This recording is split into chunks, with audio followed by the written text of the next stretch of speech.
Oke, balik lagi dengan Ferdian Sky di sini. Kali ini kita akan bahas kilas balik Agus sedih.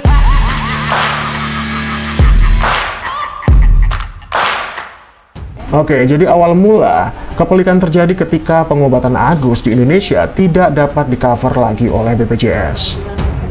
Anehnya, dulu Agus dan keluarga menyatakan bahwa pengobatan Agus atau rumah sakit di Indonesia hanya akan menangani Agus jika menggunakan BPJS. Kemudian ada pengakuan juga dari Agus bahwa katanya pihak rumah sakit yang memaksa Agus untuk berobat menggunakan BPJS. Dan sedangkan yang terbaru, regulasi dari BPJS sendiri tidak bisa mengcover lagi pengobatan Agus karena kasus ini masuk dalam tindak pidana. Nah, apakah itu artinya selama ini Agus berbohong atau bagaimana? Mari kita bahas. Nah, sebenarnya kecurigaan dari warganet itu dimulai dari acara TV yang turut mengundang Agus Salim sebagai bintang tamu ketika itu. Warganet menotis bahwa Agus membungkuk kepada host, artinya Agus ketika itu merespon gerakan tubuh dari host. Kemudian ada juga ketika Agus berada di Polda Metro Jaya, di mana ketika itu Agus dapat menebak warna baju Wawa. Banyak yang berspekulasi bahwa diduga dari awal Agus memang dapat melihat, atau itu memang sebuah keajaiban bahwa Agus bisa melihat kembali. Sedangkan dari pengakuan mantan pengacaranya yaitu Pak Jainuddin, bahwa dari awal Agus memang dapat melihat, namun hanya mata sebelah. Di mana itu artinya masih ada kesempatan untuk Agus bisa melihat dan tidak buta secara keseluruhan. Finalnya, kembali muncul bukti video yang memperlihatkan Agus dapat berdiri sempurna dan dengan gesit dapat menutup pintu tanpa bantuan siapapun. Video ini diambil secara tidak sengaja melalui balik jendela rumah Wawa. Ya, positif thinkingnya mungkin Agus sudah bisa menghafal posisi sofa, pintu, dan barang-barang lain yang ada di rumahnya. Tapi pada kenyataannya memang ada kondisi tunanetra yang bisa menghafal posisi barang-barang di rumahnya itu di mana saja gitu. Walaupun menilik kondisi Agus saat ini ketika kemana-mana yang terekspos adalah Agus harus dituntun ketika berjalan. Sedangkan di video tadi, Agus nggak ada meraba-raba dan langsung tahu posisi pintu yang memang sedang terbuka. Semenjak munculnya bukti-bukti tadi jadi klaim netizen itu menyatakan bahwa Agus selama ini memang bisa melihat, namun berpura-pura untuk mendapatkan simpati netizen. Banyaknya komentar netizen tersebut nyatanya sampai kepada Agus Salim sendiri. Sehingga Agus ketika itu benar-benar tidak terima dengan perkataan netizen. Walaupun cukup aneh gimana caranya Agus bisa membaca atau melihat komentar-komentar tersebut jika Agus sendiri memiliki keterbatasan penglihatan. Kalaupun ada keluarga yang sengaja membacakan hanya untuk Agus bisa mengetahui atau mendengar komentar tersebut, sepertinya malah nggak masuk akal. Agus tertekan dan nangis ketika itu.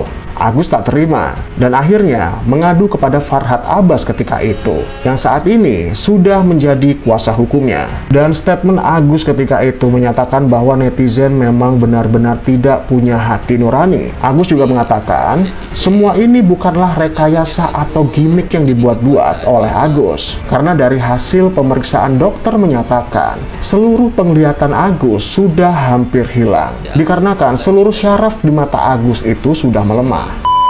Di sisi lain, Teh Novi selaku orang yang pertama kali berniat membantu Agus. Ketika pertama kali mendengar kabar bahwa Agus tiba-tiba dapat melihat, nyatanya Teh Novi tak percaya begitu saja. Teh Novi masih yakin bahwa Agus belum dapat melihat. Kenapa Teh Novi tak percaya? Karena ketika vonis dokter di Jakarta Eye Center menyatakan bahwa opsi Agus kemungkinan dapat melihat kembali adalah setelah dilakukannya tindakan operasi. Dan Teh Novi ada di situ bersama Agus saat itu. Namun, meskipun begitu, jika memang pada kenyataannya Agus saat ini dapat melihat kembali, Teh Novi juga ikut senang bahwa itu mungkin adalah keajaiban dari Allah Subhanahu wa Ta'ala. Namun Teh Novi tetap berharap bahwa Agus masih mau berobat agar uang donasi yang sudah terkumpul dapat digunakan Agus dengan semestinya sesuai tujuan di awal. Karena itu kan amanah orang banyak dan Teh Novi tentu memiliki tanggung jawab besar sebagai pencetus awal donasi Agus ini. Nah, singkat cerita, karena pengobatan Agus sudah tidak dapat di-cover oleh BPJS, sedangkan di sisi lain, Teh Novi yang terus berbesar hati menawarkan Agus untuk berobat menggunakan uang donasi yang ada di rekening yayasan pun diabaikannya. Malah Teh Novi dilaporkan oleh Agus dan kuasa hukumnya atas perpindahan uang donasi dari rekening pribadi Agus ke rekening yayasan dengan tuduhan adanya ancaman jika tak mau melakukan tanda tangan untuk perpindahan dana, maka akan diviralkan dan dilaporkan ke dinas sosial. Kemudian ada tuduhan lagi, datang dari kuasa hukum Agus lainnya, yaitu Krisnamurti. Dirinya melaporkan bahwa Teh Novi tidak bertanggung jawab dan lalai menjalankan tugasnya sebagai ketua yayasan ketika mendengar kabar Agus kembali dapat melihat tetapi tidak ambil langkah cepat untuk pengobatan Agus. Di sini pokoknya kita dibikin bingung banget ya, bahwa ketika itu Agus pernah mengeluarkan statement bahwa dirinya tidak butuh uang donasi itu lagi. Dia lebih memilih nama baik keluarga yang sudah tercemar dengan viralnya kasus ini. Tapi sekarang Agus bilang malah butuh uang itu untuk berobat. Lah, gimana ini? Padahal ketika itu, Teh Novi punya rencana untuk membawa Agus berobat ke Singapura.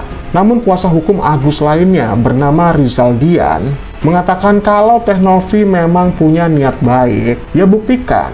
Datang dong ke rumah Agus. Kemudian juga disusul dengan video rengekan Agus ya ketika itu meminta untuk Teh Novi menjenguk dirinya, meminta Teh Novi untuk kembali peduli kepada Agus. Padahal kenyataannya nih, sebelumnya Teh Novi juga sudah dilaporin nih oleh Agus.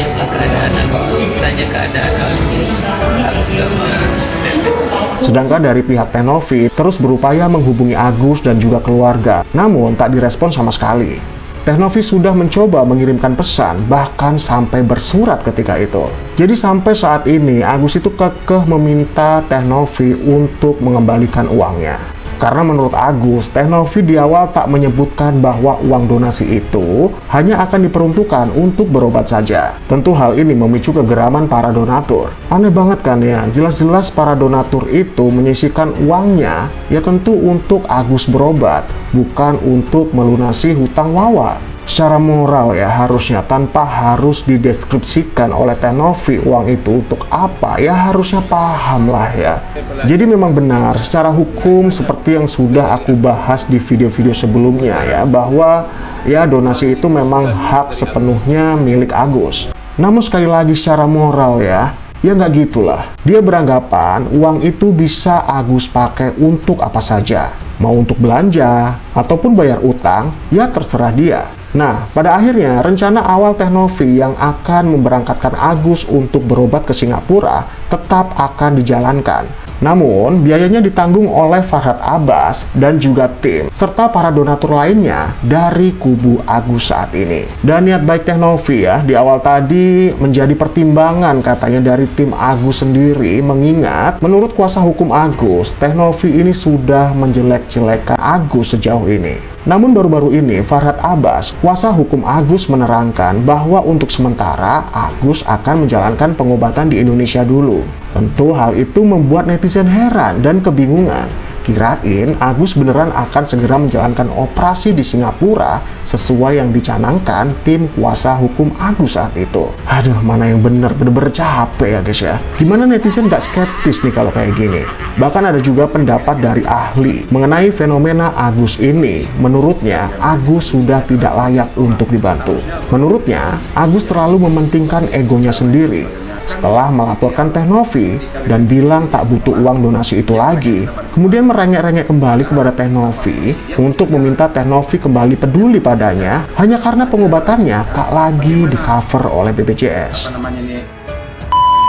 Sebenarnya, Teh Novi sebagai ketua yayasan yang saat ini bertanggung jawab atas uang donasi Agus tak merasa keberatan jika harus memberikan uang donasi tersebut sepenuhnya kepada Agus. Mau dipakai untuk kontrak rumah, beli kendaraan, atau apapun itu. Tapi Teh Novi selalu menekankan bahwa sebelum uang itu dipakai untuk yang lain-lain, mari kita berobat dulu sesuai amanah dari para donatur. Bahkan muncul petisi dari para donatur agar uang tersebut dapat disalurkan kepada sesama di luaran sana yang sama-sama sedang membutuhkan bantuan. Dan mereka percaya dan setuju jika perantara bantuan tersebut lewat yayasan milik Teh Novi. Bahkan mereka malah tak sedikit ya yang tidak setuju jika uang donasi tersebut tetap akan dikembalikan ke Agus meski itu untuk berobat. Saking para donatur ini sebegitu kecewanya. Dan bukti penyelewengan uang donasi yang diduga dilakukan oleh Agus ini memang berdasar dan memiliki bukti yang valid, yaitu dari mutasi rekening yang menerangkan untuk apa saja uang tersebut Agus keluarkan sejauh ini. Dan proses tabayun melalui pertemuan terbuka baru-baru ini yang dihadiri oleh Denny Sumargo juga sebagai salah satu media yang sangat berperan penting. Dengan banyaknya donasi yang terkumpul nyatanya nihil karena Agus dan kuasa hukumnya Farhad Abbas yang tak hadir saat itu.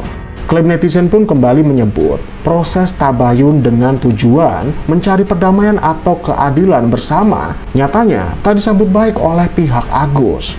Jadi kalau menurut kalian gimana nih Well? Uang donasi itu dikembalikan apa enggak nih?